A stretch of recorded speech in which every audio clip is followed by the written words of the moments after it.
Chegamos agora no terceiro tópico da nossa lição. Um visitante celestial. Irmão Ronaldo, como a oração de Daniel foi interrompida? Bem, quando ele estava falando, antes que ele terminasse a oração dele, já saiu a ordem de Deus para o anjo Gabriel para descer e vir até Daniel para explicar a visão que ele havia recebido no início. Então ele deveria vir rápido, e o anjo veio voando rapidamente e tocou em Daniel e se apresentou a ele. Eu achei uma coisa importante aqui, que foi na hora do sacrifício da tarde. Veja que a bênção que Daniel tanto almejava, que nós vamos ver mais à frente, que era o entendimento da palavra, da visão que ele havia tido, ele recebeu na hora que ele estava dedicando o culto a Deus nos horários já estipulados, né? Orar, Paulo diz, orai sem cessar. E Daniel orava até numa hora que não havia sacrifícios, né? Que era o meio-dia. Então era um homem que, apesar de, como já foi dito pelo irmão Luzilei, era um homem ocupadíssimo, primeiro-ministro, e também era um homem que tinha muita participação ali na sociedade judaica, na Babilônia, mas ainda assim era um homem que tinha um momento de oração. As horas de oração, nem um decreto imperial atrapalhava, podia sobrepor e impedi-lo de dedicar sua oração. E tinha o sacrifício da manhã e o da tarde, que era outro momento em que, apesar dele estar ali na sua casa e não oferecia um cordeiro, mas ele sabia que se não houvesse essa tragédia, eles serem levados e o templo destruído, aquela hora o sacerdote estava apresentando o sangue do cordeiro a Deus. E naquela hora ele orava.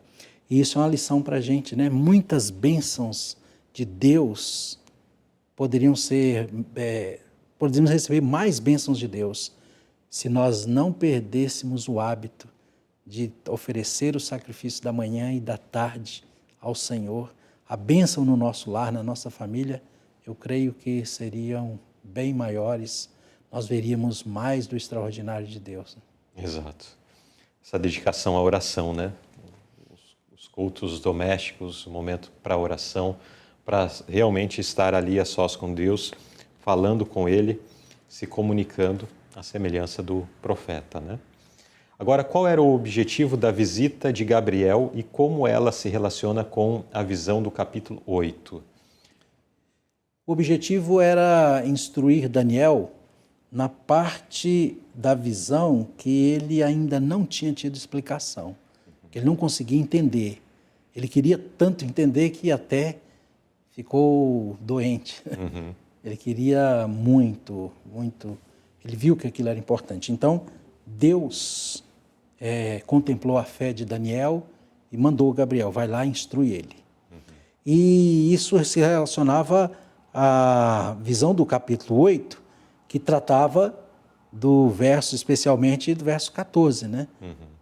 Dos 2.300 anos, que ele viu os dois anjos, um falava para o outro ali, mas ele não entendeu de que se tratava aquilo. E ele quis entender, e Deus, então, contemplou isso, esse desejo dele, essa busca dele, enviando o anjo para explicar para ele. Muito bem. Aqui nós vemos uma pronta resposta da parte de Deus, né?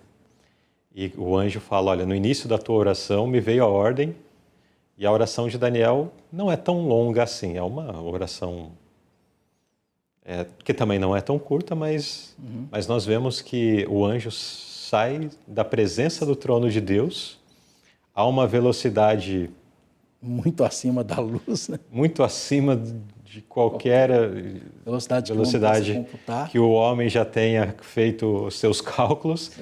E o anjo chega ali e fala, estou aqui para fazer-te entender a visão. Então nós vemos aí a prontidão de Deus em responder. e percebemos a prontidão que Deus tem, né, para escutar os seus filhos. Quando oramos, de fato, essas orações chegam diante do trono de Deus.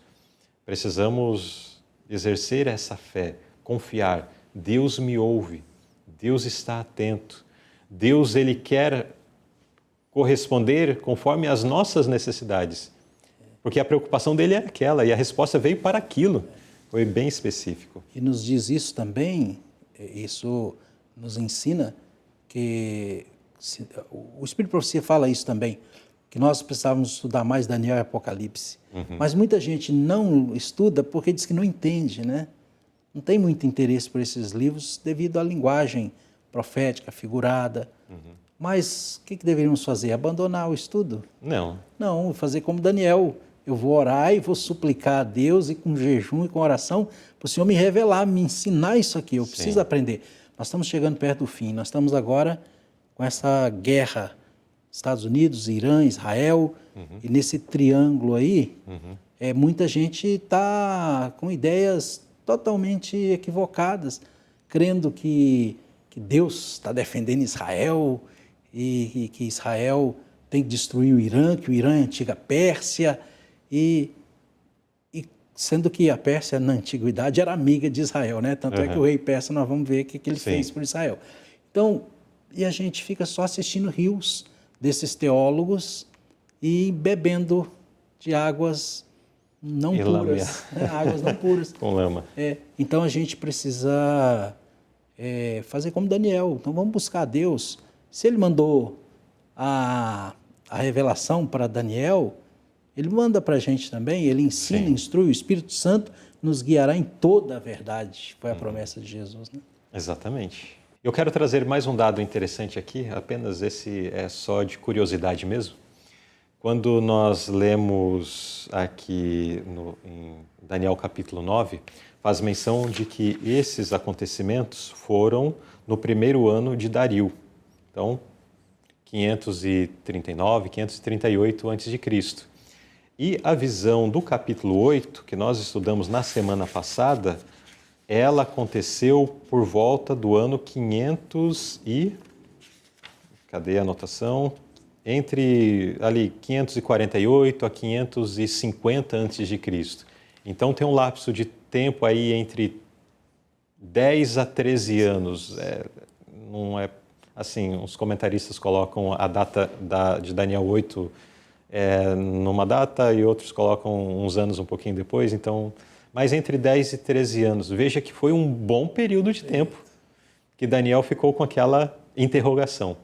Mas no tempo certo vem a explicação da parte de Deus para ele. Mas vamos então à explicação. Pergunta C. Que espaço de tempo deveria ser reservado para a nação judaica e o que ocorreria ao longo desse tempo? Especialmente na parte final dele. Sim. O ponto aqui é tempo reservado. Tempo reservado de quê? Dos 2.300 anos ou 2.300 dias. Então, havia um tempo que deveria ser separado, determinado, dado ou especialmente. Ou cortado, né? Algumas versões fazem menção de cortado. Cortado. Então, e separado, isso aqui é um tempo de graça especial, extra, porque Deus já teve muita paciência. Certo, mas separado de qual grupo ou de qual unidade? Dos 2.300 anos. Daniel 8,14. Então, o anjo está explicando Daniel 8,14 aqui. Certo. Então, na visão anterior, na pergunta anterior, o anjo veio para explicar e diz para ele que dos 2.300 anos, e depois nós vamos ver um pouco mais sobre como é que nós chegamos a esse cálculo, né? Sim. Que 70 semanas ou 490 anos era um tempo de graça, por isso eu disse extra, porque Deus já teve muita misericórdia de Israel e está tendo de nós até hoje. Sim. Então, eles teriam esse tempo de um trabalho especial que Deus ia fazer com eles dentro desse período de 2.300 anos para eles como nação. Eu quero chamar a atenção aqui só ao aspecto da matemática. Eu sei que tu tem, no começo da lição nós mencionamos, né, de literaturas fora do contexto adventista, reformista, que ajudam a dar suporte a esses entendimentos. Mas eu quero, a princípio, apenas apresentar a matemática aqui do verso, que faz menção de 70 semanas. Uma semana é composta por 7 dias. 70 semanas, portanto, são 70 vezes 7 dias. 70 vezes 7, 490 dias. Agora, quando daí a nota traz os versos, tanto o de Números 14:34, quanto o de Ezequiel 4:6 ou 4:7, às vezes as versões ali jogam para o verso seguinte. Eles apresentam que em profecia, um dia é dado por um ano. Portanto, quando nós lemos aqui quando lemos 70 semanas, 70 vezes 7 igual 490 dias, que em profecia, 490 anos. Literais. Mas nós encontramos fora das literaturas que nós temos aqui outros autores que ajudam assim a essa compreensão ou colaboram nessa compreensão? Sim, eu gostaria de trazer um dos para reforçar essa ideia de dia-ano. Dia-ano, porque alguns alegam que isso é invencionice adventista, que ninguém além dos adventistas entende, nenhum comentador bíblico entende que um ano em profecia, um dia em profecia vale um ano, e que a gente força um pouco os textos que a gente usa para poder fazer essa interpretação, ou essa matemática. Né? E eu gostaria de apresentar isso, essa mesma linha de raciocínio que nós usamos é vinda de uma fonte externa, né? Não adventista, que está nessa Bíblia comentada do padre Manuel Matos Soares. É um padre português que foi reitor de faculdade, diretor de escolas católicas na Europa, especialmente Portugal, e ele traduziu a Bíblia para o português. E ele faz anotações, notas nela. E eu gostaria de trazer o comentário dele a respeito do livro do profeta Daniel, no capítulo 9. Então, ele comenta a partir do verso 24 até o verso 27. E eu vou ler apenas o comentário, porque os nossos leitores já conhecem o texto, então eu vou ler apenas o comentário. Então o padre Matos Soares escreve assim: todos os comentadores antigos e modernos concordam em que se fala aqui de semana de anos. O anjo divide em 3 partes estas 70 semanas. Uma de 7 semanas, outra de 62 e outra de uma semana somente, no meio da qual será morto o Messias. A cidade será reedificada durante 7 semanas, ou 49 anos, que começarão quando sair o edito do rei da Pérsia, no qual dará permissão de reedificar Jerusalém. Passarão depois 62 semanas ou 434 anos, palavras do padre, até que o Messias será ungido pelo Espírito de Deus, em Lucas 4:18. O edito foi publicado por Artaxerxes Longímano. Depois da reedificação de Jerusalém, segue um período das 62 semanas, que vai até o ano 15 do Império de Tibério César, no qual Jesus Cristo foi batizado. E depois de ter pregado por 3 anos e meio, foi morto no meio da última semana.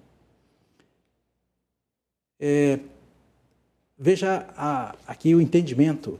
E quando ele diz tantos comentadores antigos e modernos, ele está falando modernos para os dias dele. Exatamente. Porque muitos teólogos hoje, pessoas que se dizem teólogos, estudantes da palavra, questionam e não concordam com isso aqui.